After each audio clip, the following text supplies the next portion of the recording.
पीछे में दुर्गा आ जावा अरे नागी मुआ ने बका मुड़ा है तो दुर्गा आ जावा नागी के पीछे में दुर्गा मुड़ा और पीछे कृष्ण उड़ांग आ जावा हो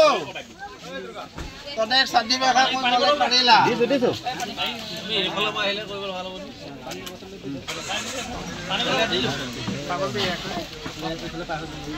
नागी मुड़ा हो गो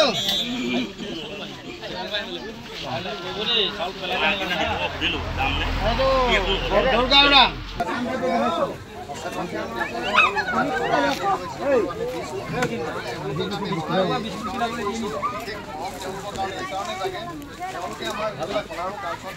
চৰাইদেউ সবতে বান আৰু বানে ইতিমধ্যে টচ নচ কৰি গৈছে স্বাভাৱিক জীৱনযাত্ৰা চৰাইদেউবাসী স্বাভাৱিক জীৱনযাত্ৰা ইতিমধ্যে টচ নচ কৰি গৈছে আৰু এনেদৰে বানাক্ৰান্ত ৰাইজৰ যি দুদিনত আচলতে বিভিন্ন দল সংগঠনে চৰকাৰী পক্ষৰ সমান্তৰালভাৱে বিভিন্ন দল সংগঠনে ইতিমধ্যে বানাক্ৰান্ত ৰাইজৰ কাষত থিয় দিছে আৰু মই এতিয়া উপস্থিত আছোঁ চৰাইদেউৰ খনা অঞ্চলত আৰু খনা অঞ্চলত ইতিমধ্যে উজনিৰ জনপ্ৰিয় এটি অনুষ্ঠান সোণাৰু কৃষ্ণচূড়া কাঞ্চনৰ লগত সংগতি ৰাখি তেওঁলোকে বানাক্ৰান্ত ৰাইজৰ লগত লগ লাগিছে আৰু তেওঁলোকৰ সহযোগিতা আগবঢ়াইছে ইতিমধ্যে উজনিৰ ভালেকেইজন শিল্পী আৰু কণ্ঠশিল্পীয়ে মই যি ক'ব বিচাৰিছোঁ যে বিপিন চাওলাং আছে মাধৱ ৰঞ্জন আছে কুসুম কৈলাশ আছে এনেকৈ ভালেকেইজন শিল্পী আছে আৰু যি উজনিৰ অন্যতম এটি অনুষ্ঠান স্বেচ্ছাসেৱী অনুষ্ঠান সোণাৰু কৃষ্ণচূড়া কাঞ্চনৰ মুখ্য ব্যক্তি অনুপাত কাই আছে অনুপাত কাই নেতৃত্বত আজি আচলতে আপোনালোকে বানাক্ৰান্ত ৰাইজৰ ওচৰত আপোনালোকে মানুহৰ বাবে আপোনালোকে যি বাক্যশাৰী সৰুগত কৰি আপোনালোকে একত্ৰিত হৈছে কি ক'ব আসলতে চাহ জনজাতি ভাইসকলক আমি যেনেধৰণে চাব লাগে ঠিক তেনেধৰণে চোৱা নাযায় গতিকে কি হ'ল সোণাৰু কাঞ্চন কৃষ্ণচূড়াৰ আমাৰ যি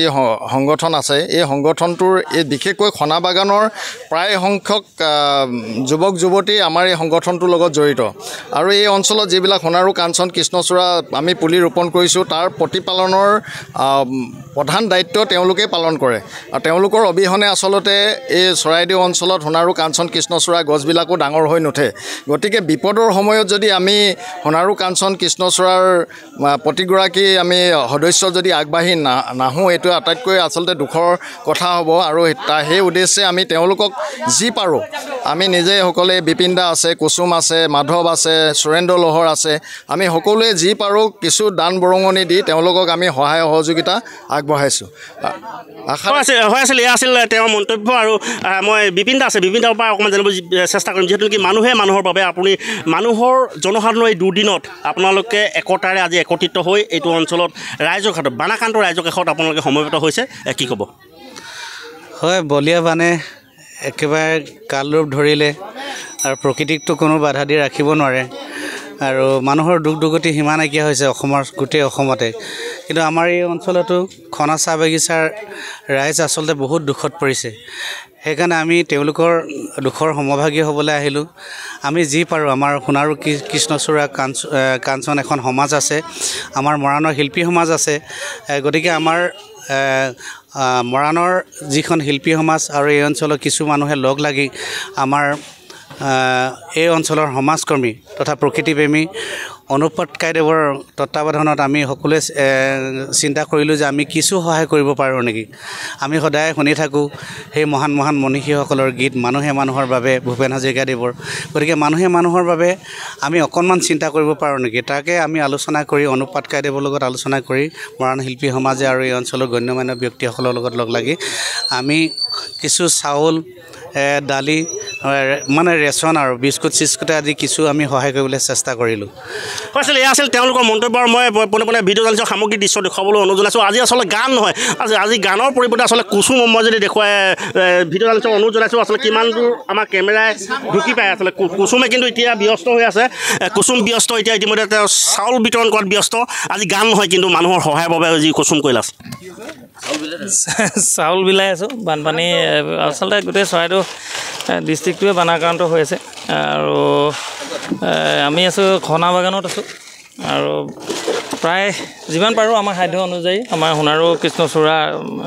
কাঞ্চনৰ তৰফৰ পৰা আমি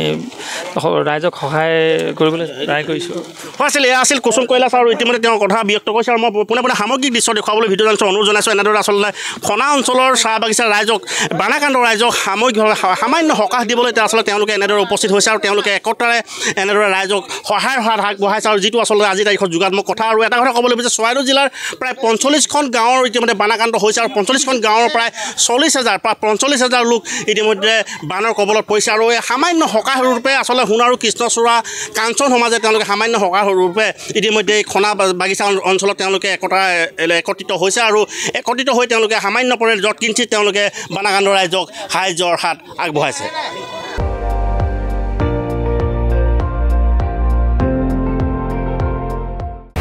আপুনি চাই আছে ND24 সৰ্বশ্ৰেষ্ঠ নহয় সৰ্বোত্তমৰ দৌৰ।